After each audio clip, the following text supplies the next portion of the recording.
जय जगन्नाथ दर्शक बंधु आज आम आलोचना करिबा मेष राशि व्यक्ति मानकर अनेक गुप्त और रहस्यमय कथा विषय रे। आशा करुछि आपण मानकु एही विषय वस्तुटी बहुत पसंद आसीबो। एथिपई अनुरोध करे कि वीडियोटी को शेष पर्यंत निश्चय देखंतु एवं वीडियोटी को गोटिए लाइक निश्चय करंतु। यह सहित आम चैनल को सब्सक्राइब करी पाखर आसुवा बेल आइकन को मध्य क्लिक करि नियंतु, जहा फल कि आमे जेबे भी एहीपरि किछि वीडियो अपलोड करिबु ताहा आपणक पाखरे सर्वप्रथमे पहुँची जिवो।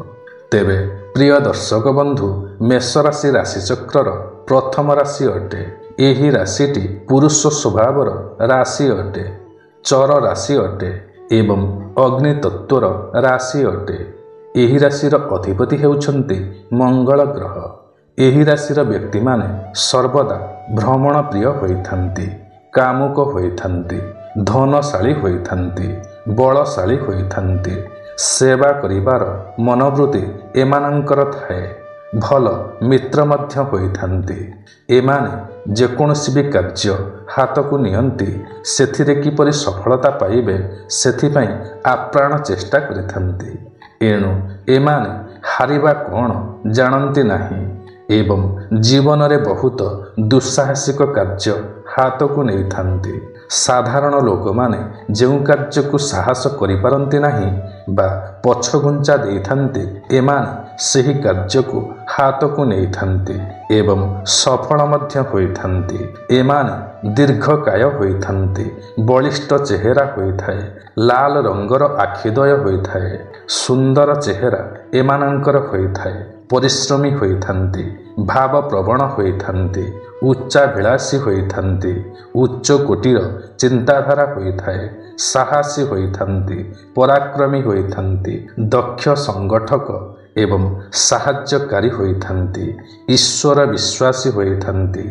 जीवन रे अनेक सफलता पाइले मध्य एमाने संतोष हुअन्ति नाही। बेले बेले समाज परिवार एसबु को भूली जाई काम वासना रे लिप्त रुहन्ति। स्वामी होइथिले स्त्री को किंबा स्त्री होइथिले स्वामी को सर्वदा संदेह करिथान्ति। फल स्वरूप स्वामी स्त्री रे अधिकांश समय मनमालिन्य देखा देइथाए। एमाने क्षणकोपी होइथान्ति। एणु भाई मानक सहित संपर्क सेतेटा भल रही न थाए।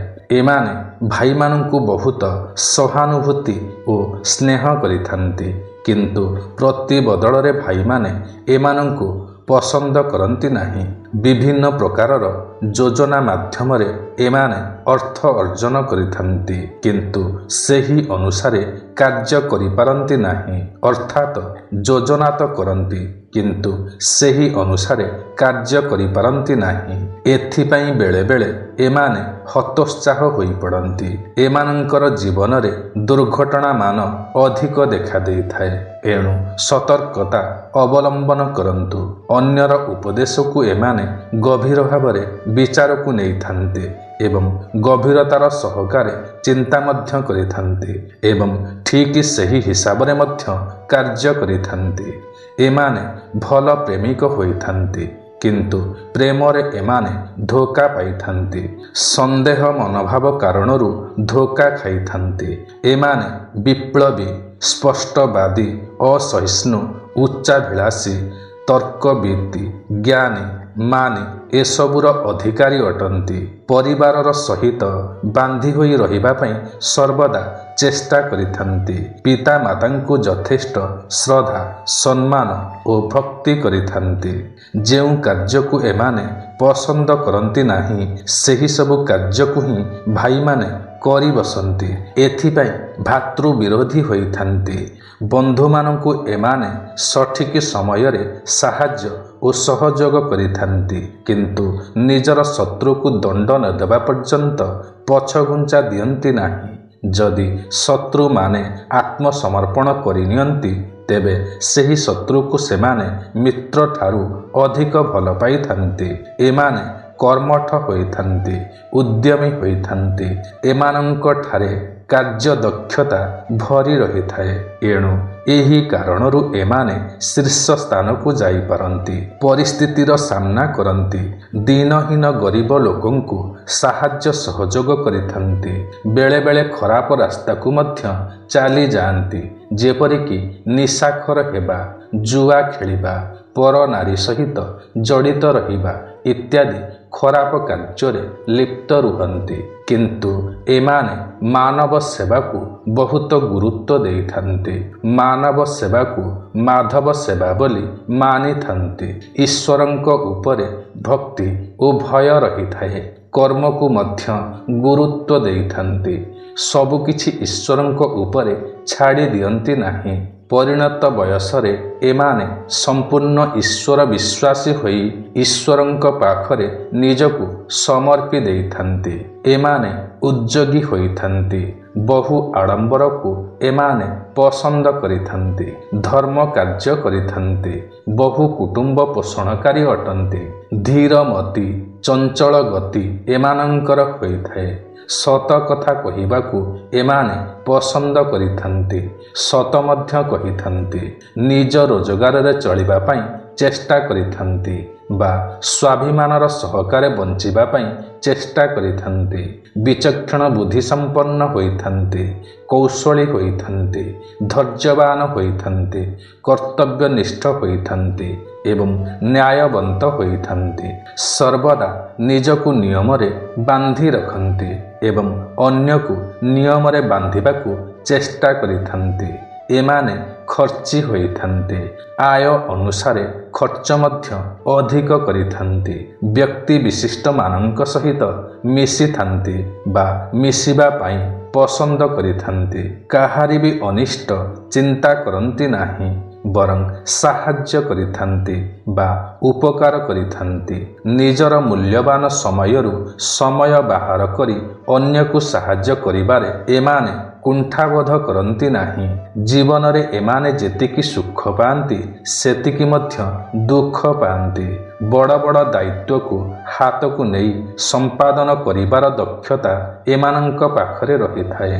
ଏମାନେ ପଛବୁଦ୍ଧିଆ ହୋଇଥାନ୍ତି। ମାନବିକତାକୁ ଏମାନେ ପ୍ରାଧାନ୍ୟ ଦେଇଥାନ୍ତି। କାହାରି ଅଧୀନରେ ରହିବାକୁ ପସନ୍ଦ କରନ୍ତି ନାହିଁ। ସମୟ ଅନୁବର୍ତ୍ତିତ ହୋଇଥାନ୍ତି। ଶୃଙ୍ଖଳା ପ୍ରିୟ ହୋଇଥାନ୍ତି।